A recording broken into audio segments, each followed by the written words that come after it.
Assalamualaikum warahmatullahi wabarakatuh. Perkenalkan, nama saya Listiani dari kelompok 3 kelas 12 RPL 1. Di sini saya akan mempresentasikan aplikasi yang sedang saya kembangkan. Namun sebelumnya di sini saya akan menjelaskan data diri saya terlebih dahulu. Baik, di sini saya akan menjelaskan data diri saya terlebih dahulu. Nama saya Listiani. Berikut ada deskripsi dari diri saya. Lalu selanjutnya di sini disertakan email, kontak, dan juga Instagram saya. Data pribadi, nama saya Listiani, tempat lahir di Bandung pada tanggal 20 Januari 2005. Jenis kelamin perempuan, alamat Kampung Sindang, RT 3 RW 16, Desa Margamulya, Kecamatan Pasir Jambu, Kabupaten Bandung. Untuk latar belakang pendidikan terakhir saya di SMK Budi Bakti Ciwidey, jurusan Rekayasa Perangkat Lunak pada tahun 2020 sampai dengan tahun 2023.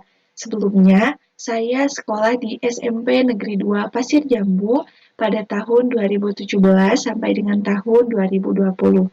Dan sebelumnya saya sekolah di SDN Margamulya 1 pada tahun 2011 sampai dengan tahun 2017. Untuk pengalaman berorganisasi selama saya duduk di bangku SMK, diantaranya saya menjabat sebagai Wakil Ketua OSIS 1 SMK Budi Bakti Ciwidey periode 2022 sampai dengan 2023 dan Ketua Pramuka Putri SMK Budi Bakti Ciwidey periode 2022 sampai dengan 2023. Untuk keahlian yang saya miliki diantaranya adalah pemrograman web dengan kategori pemula, selanjutnya ada pemrograman Java dengan kategori menengah dan Microsoft Office dengan kategori menengah. Untuk pengalaman lainnya, saya pernah mengikuti kunjungan industri di Studio Radar Tasikmalaya TV pada tahun 2021 dan prakerin di PT Inopindo Digital Media pada tahun 2020. Untuk penghargaan yang saya dapatkan selama tahun 2022 saat SMK adalah sebagai juara 3 cerdas cermat dan ceramah tingkat kecamatan. Untuk selanjutnya, tanpa menunggu lama lagi, di sini saya akan langsung mempresentasikan mengenai aplikasi yang saya kembangkan. Ini merupakan aplikasi yang saya kembangkan, yaitu aplikasi restoran berbasis desktop dengan menggunakan bahasa pemrograman objek atau Java. Tujuan pembuatan aplikasi diantaranya untuk mengikuti perkembangan teknologi, selanjutnya mempermudah aktivitas pengguna, dapat diakses lebih mudah, arsip data dapat disimpan lebih rapi dan dicari lebih mudah, serta memiliki keamanan yang lebih baik. Langsung saja, ini merupakan pemodelan perangkat lunak yang saya buat, diantaranya ada IRD, DFD, class diagram, wireframe, user interface, dan flowchart. Yang pertama adalah IRD, atau Entity Relationship Diagram. Jadi IRD ini merupakan model untuk menyusun database. Nah, di sini terdapat beberapa entitas, di antaranya ada entitas konsumen. Entitas konsumen ini memiliki atribut ID konsumen sebagai primary key, selanjutnya ada nama konsumen, jenis kelamin, nomor handphone, dan alamat. Konsumen melakukan transaksi dengan kardinalitas one to many. Selanjutnya, transaksi mencatat meja dengan kardinalitas many to many. Selain itu, transaksi mempunyai detail transaksi dengan kardinalitas many to many. Adapun relasi antara petugas dengan transaksi, yaitu petugas mencatat pesanan, transaksi dengan kardinalitas one to many. Selanjutnya, petugas login pada pengguna dengan kardinalitas one to one. Selain itu, detail transaksi mengambil menu dengan kardinalitas many to many. Nah, di sini ditampilkan pula atribut-atribut pada setiap entitasnya, namun untuk selanjutnya, di sini saya akan menjelaskan perancangan yang selanjutnya yaitu DFD. DFD ini merupakan sebuah diagram alir yang menggambarkan aliran data yang masuk dan keluar atau bisa disebut dengan input dan output dari terminator maupun proses. Nah, untuk DFD level 0 sendiri, di sini pelanggan melihat daftar menu yang diinputkan oleh manajer. Setelah melihat daftar menu, pelanggan melakukan pesanan, di mana pesanan tersebut diterima oleh kasir dan kemudian kasir memberikan rincian pembayaran sesuai dengan pesanan yang dilakukan oleh pelanggan. Setelah menerima rincian pembayaran dari kasir, tepatnya dari aplikasi, pelanggan membayar pesanan, yang kemudian kasir menerima pembayaran pesanan tersebut lalu memberikan nomor meja ke dalam aplikasi. Nah, nomor meja tersebut diterima oleh pelanggan yang kemudian menunggu pesanan dan juga diterima oleh pelayan, di mana setelah menerima nomor meja, pelayan mengantar pesanan kepada pelanggan. Selain itu, di sini admin dapat menambah dan mengedit user serta menerima log aktivitas, dan manajer menerima laporan penjualan. Oh iya, di sini saya menggunakan DFD dengan simbol menurut Jordan dan DeMarco.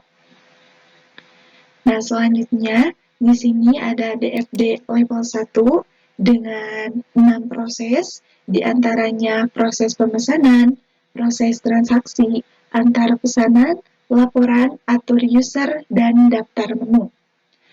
Di sini juga terdapat beberapa data store, di antaranya daftar pesanan, rincian pembayaran, nomor meja, dan bukti pembayaran.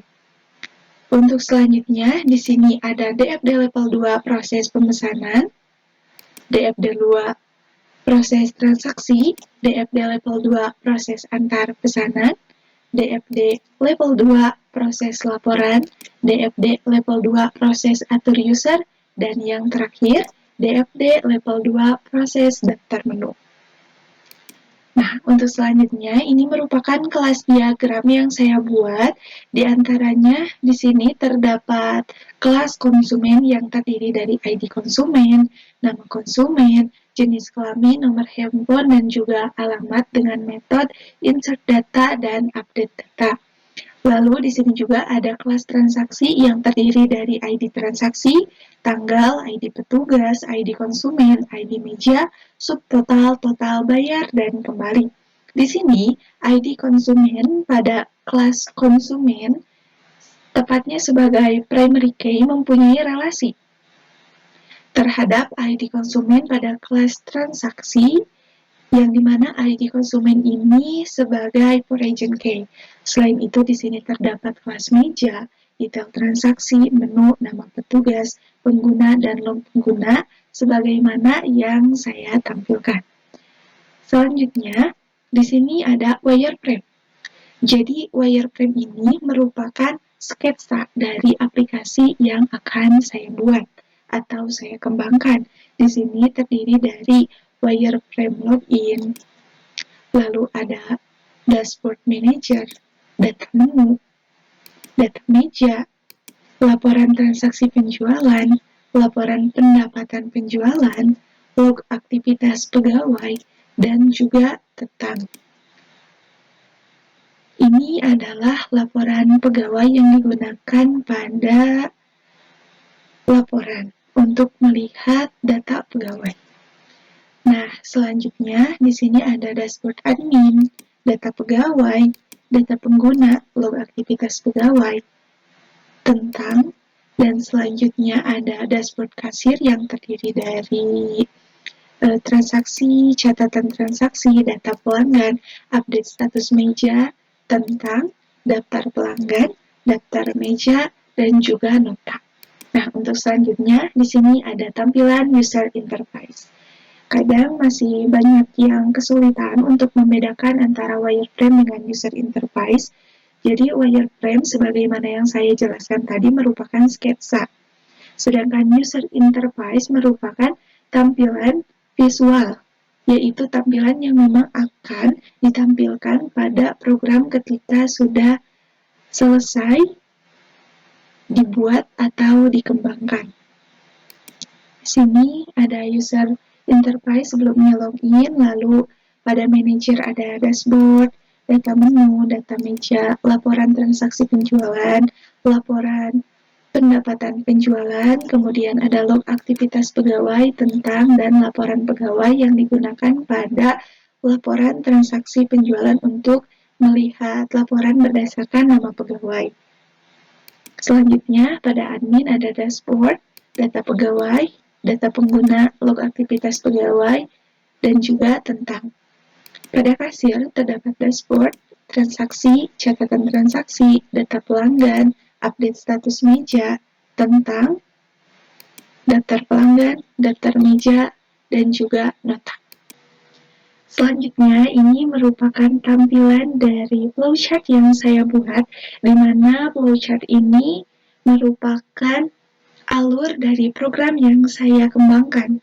Sesi dimulai ketika start.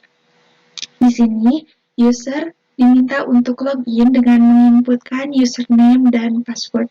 Apabila username dan password salah atau false, maka user akan diarahkan kembali ke login.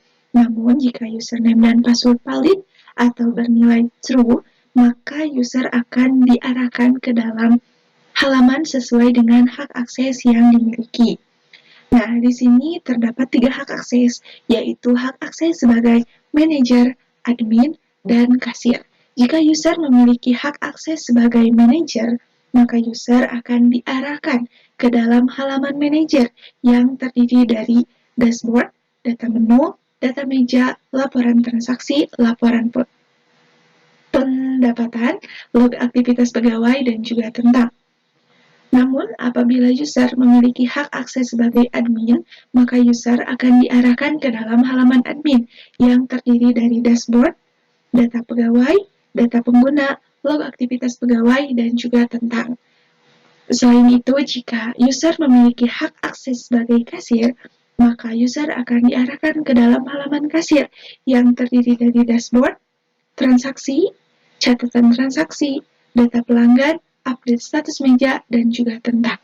Nah, ketika si user sudah selesai melakukan aktivitas, maka user dapat mengakhiri sesi dengan memilih logout, dan ketika user memilih logout, maka sesi pun berakhir atau end. Nah, untuk selanjutnya, di sini saya akan menjelaskan mengenai cara menginstal SAMPP,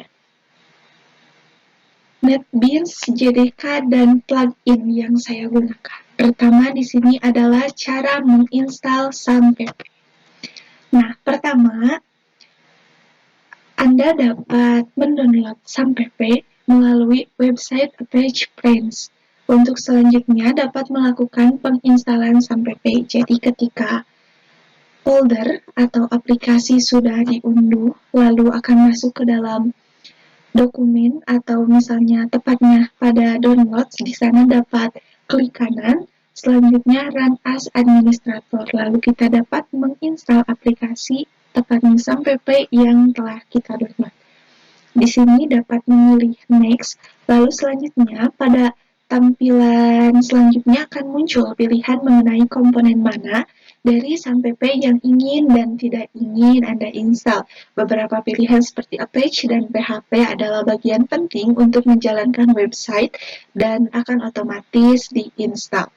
Nah, silakan centang MySQL dan PHP MyAdmin untuk pilihan lainnya, biarkan saja. Setelah itu, silakan pilih folder tujuan di mana SAMPP ingin Anda install.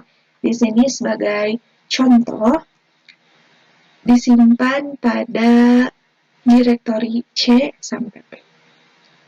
Nah, pada halaman selanjutnya akan ada pilihan apakah Anda ingin menginstal Bitnami untuk SAMPP, di mana nantinya dapat Anda gunakan untuk install WordPress, Drupal, dan Joomla secara otomatis.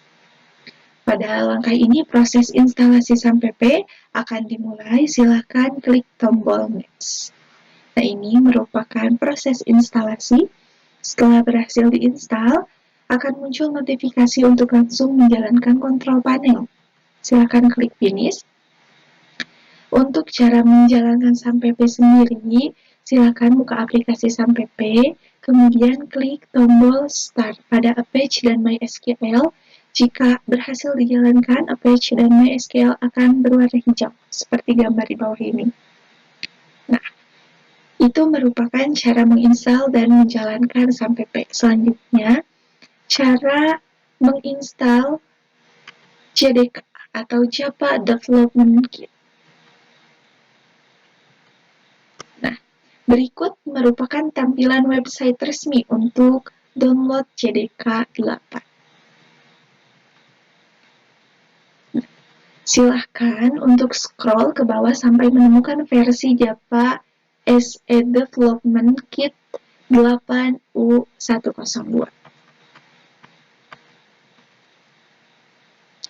Nah, penting agar jangan lupa menceklis Save License Agreement, dan versi JDK yang akan kita install merupakan JDK 8, di mana di sini saya menggunakan Windows 10 64 bit.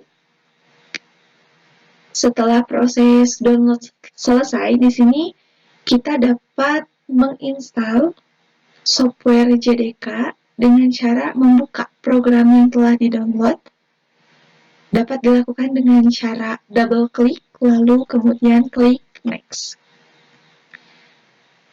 Klik Next hingga masuk ke proses instalasi, dan kemudian tunggu hingga proses instalasi selesai.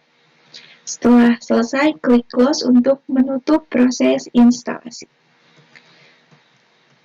Nah, setelah selesai menginstal SAMPP dan juga JDK selanjutnya, ini merupakan cara menginstal NetBeans, di mana NetBeans itu merupakan IDE atau Integrated Development Environment yang saya gunakan. Dimana caranya adalah silakan untuk membuka file NetBeans, bisa dilakukan dengan klik 2 kali, selanjutnya maka akan muncul proses seperti yang ditampilkan di bawah ini. Silakan tunggu sampai selesai.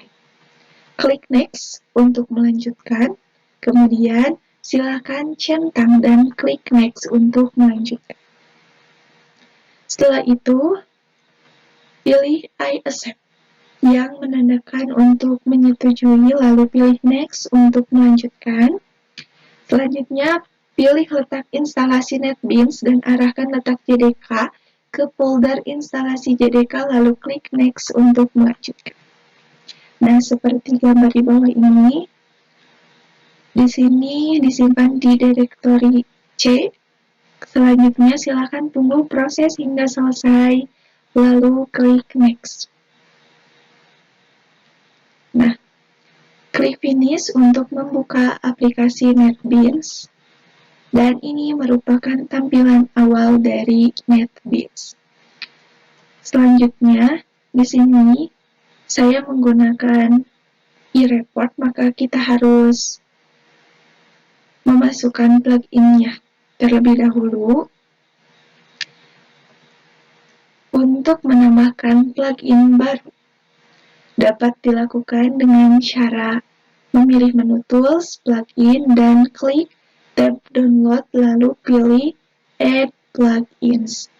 Nah, di sini sebelumnya saya mendownload dan mengekstrak e-report terlebih dahulu, yang di sini terdapat 4 file dengan format file MBM.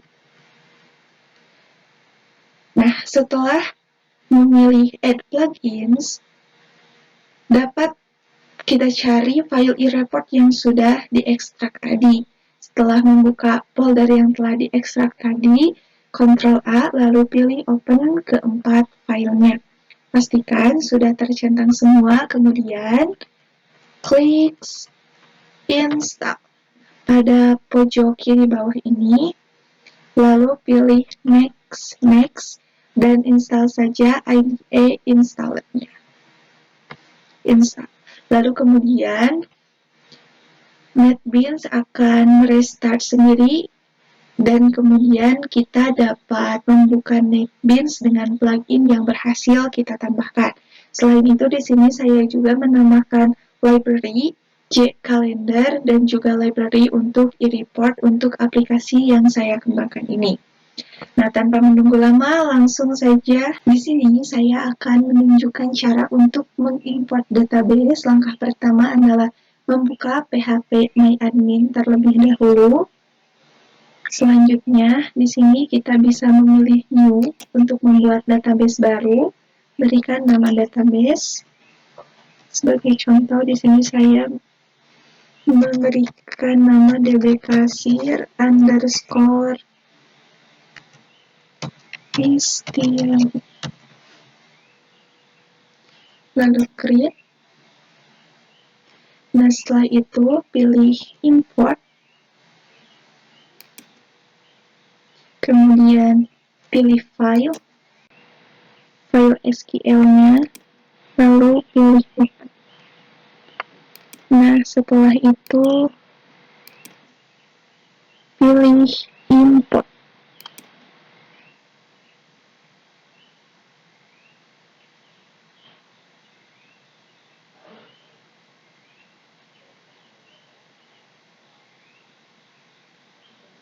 Mohon ditunggu.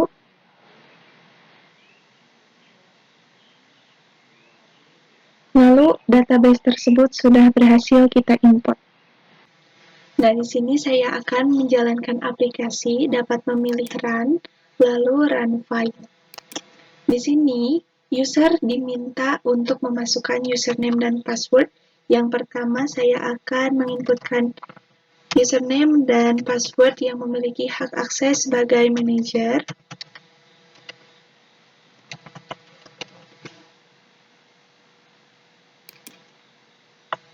Nah, di sini maka jika username dan password benar atau valid, maka akan diarahkan ke dalam halaman manajer yang terdiri dari dashboard, data menu, data meja, laporan, log aktivitas pegawai, dan juga tentang.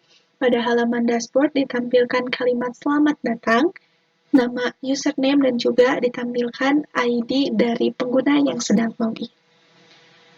Langsung saja kita masuk ke data menu.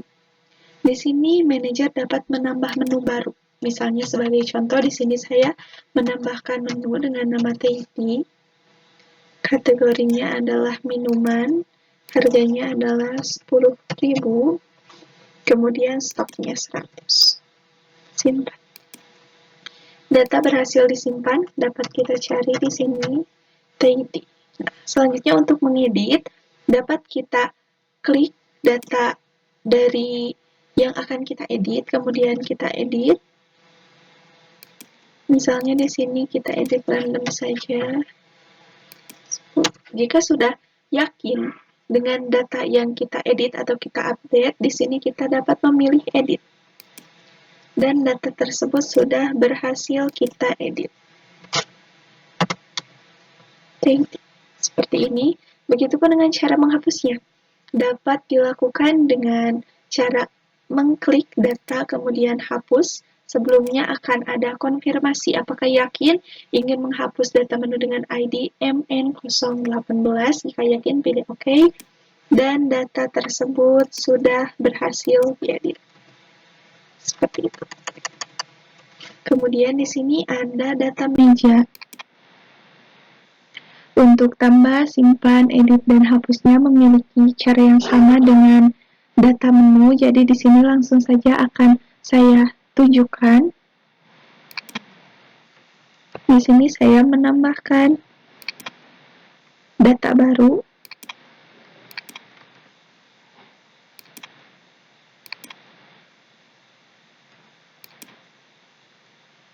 Lalu saya mengeditnya.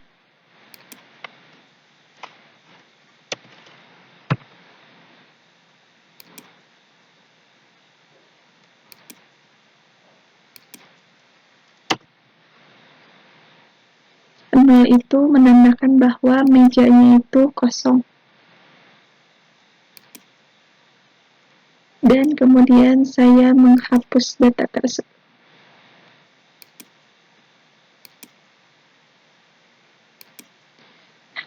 Yaitu, untuk selanjutnya di sini ada laporan.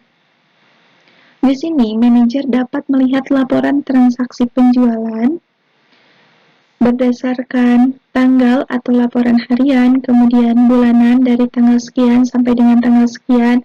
Selanjutnya, semua laporan dan juga laporan berdasarkan nama pegawai. Sebagai contoh, di sini saya akan melihat laporan transaksi pada tanggal 28 Februari. Maka yang muncul hanya laporan transaksi pada tanggal 28 Februari. Selanjutnya di sini saya akan melihat laporan bulanan dari tanggal 19 Februari sampai dengan tanggal 19 Maret. Maka yang muncul adalah laporan transaksi selama 1 bulan tersebut dari tanggal sekian, tepatnya tanggal 19 Februari sampai dengan tanggal 19 Maret. Kemudian di sini semua untuk menampilkan semua laporan transaksi dan juga di sini dapat melihat laporan transaksi berdasarkan nama pegawai. Berhubung di sini hanya ada satu kasir, maka hanya menampilkan satu data kasir saja. Dan ketika pilih pegawai, maka data yang muncul sama dengan data yang muncul pada saat dipilih semua, karena di sini hanya ada satu pegawai.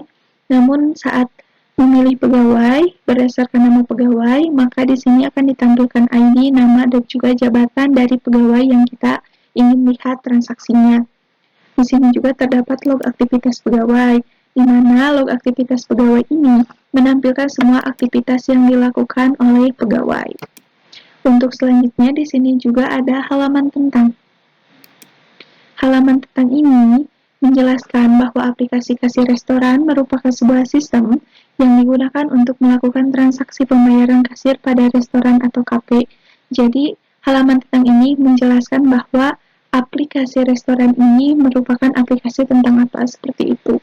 Di sini juga terdapat bantuan apabila terjadi troubleshoot atau masalah pada program, maka dapat menghubungi saya melalui WhatsApp, Instagram, maupun email.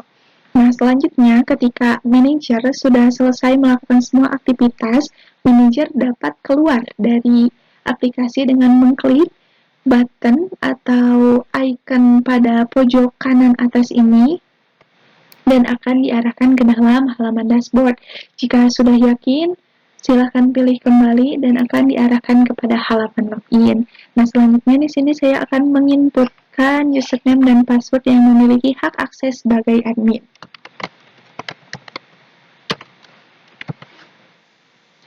Password.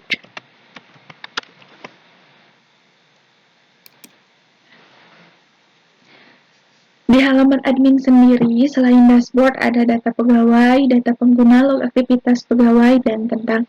Untuk dashboard sudah dijelaskan tadi pada halaman manager. Langsung saja di sini saya akan menjelaskan pada data pegawai. Di sini saya akan langsung melakukan operasi karena untuk penjelasan sudah disampaikan sebelumnya. Di sini saya menambahkan data baru.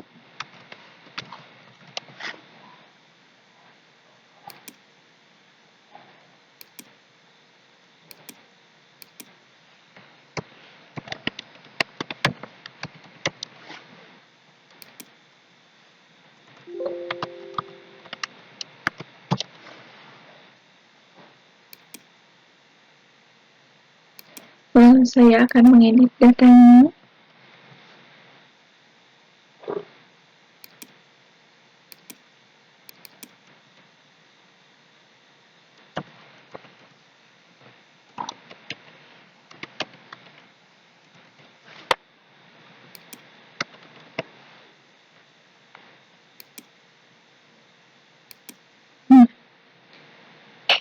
Di sini juga pada bagian nama pegawai hanya bisa menginputkan karakter huruf. Apabila admin menginputkan karakter angka, maka akan otomatis ada peringatan bahwa pada kolom tersebut hanya bisa memasukkan karakter huruf. Nah, begitupun dengan nomor telepon hanya bisa menginputkan karakter angka dan dibatasi sebanyak 13 karakter. Apabila nomor telepon lebih dari 13 karakter, maka akan ada peringatan bahwa jumlah input melebihi batas dan akan menghapus secara otomatis nomor handphone yang diinputkan tadi, kemudian admin harus menginputkan nomor handphone kembali.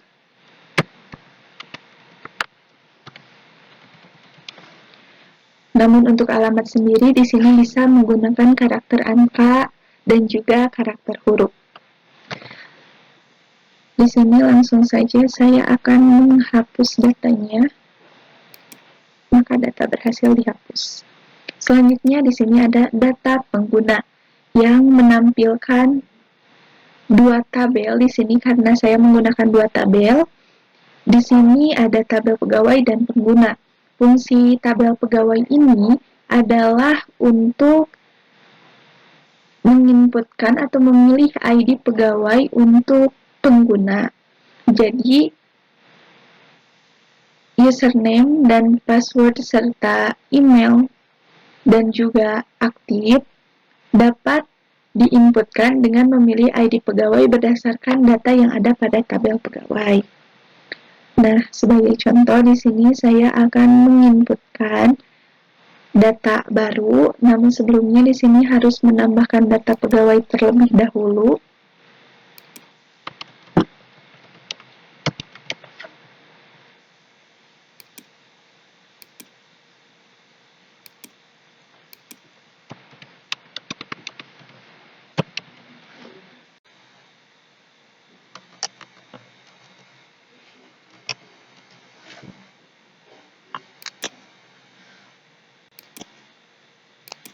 Di sini saya akan memasukkan pengguna baru yang memakai ID PG004. Nah, ketika ditambah maka ID pegawai itu akan berdasarkan ID pegawai yang ada pada tabel pegawai. Username, password, email.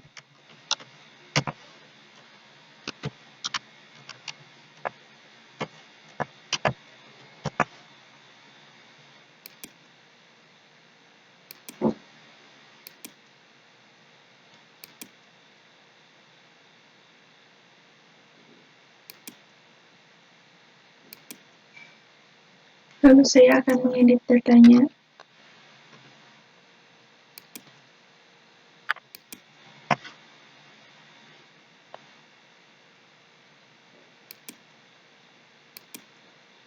Seperti itu, lalu saya menghapus datanya.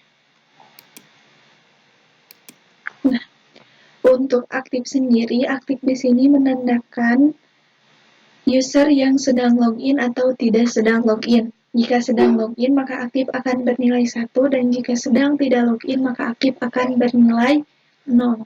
Di sini juga admin dapat mengakses log aktivitas pegawai sama seperti manajer dan juga tentang. Selanjutnya, di sini ketika sudah selesai melakukan semua aktivitas, admin dapat keluar dari aplikasi. Yang terakhir, di sini saya akan menginputkan username dan password sebagai kasir.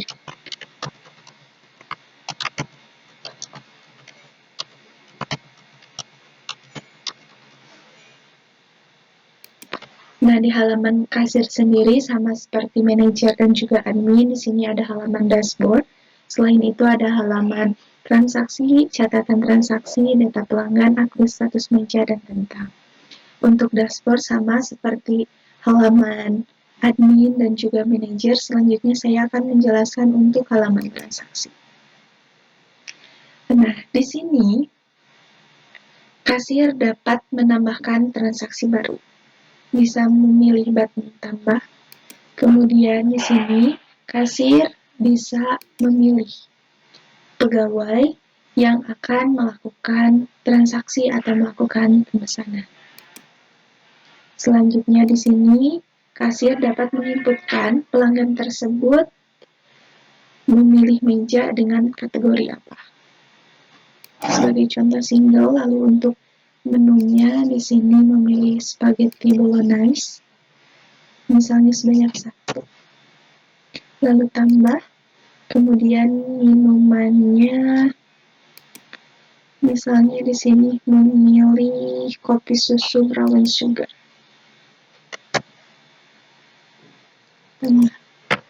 Setelah selesai, di sini kasir dapat menginputkan bahwa pelanggan tersebut membayar sebesar berapa. Setelah semuanya selesai, maka kasir dapat memproses untuk menyimpan data ke dalam database. Setelah selesai, kasir dapat mencetak transaksi tersebut. Masukkan ID transaksinya TR018. Mohon ditunggu sebentar.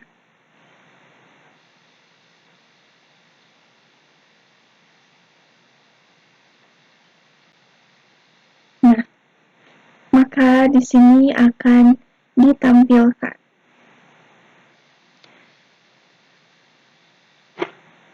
ID pegawai, nama pegawai, lalu ada ID customer, nama customer, kemudian ada ID meja, nomor mejanya, nomor fakturnya, tanggal, lalu menu, dan lain sebagainya. Untuk selanjutnya, di sini juga ada catatan transaksi, di mana ini menampilkan catatan transaksi milik kasir itu sendiri. Selanjutnya, di sini ada data pelanggan, karena pelanggan itu diinputkan oleh kasir. Langsung saja di sini saya akan mengoperasikannya.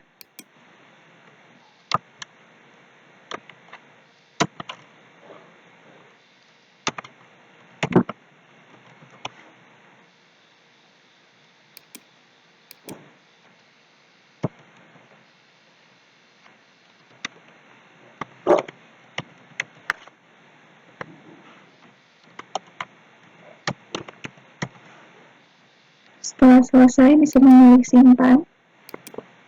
Kita coba cari untuk memastikan apakah masuk. Ya, data sudah masuk. Kemudian kita edit.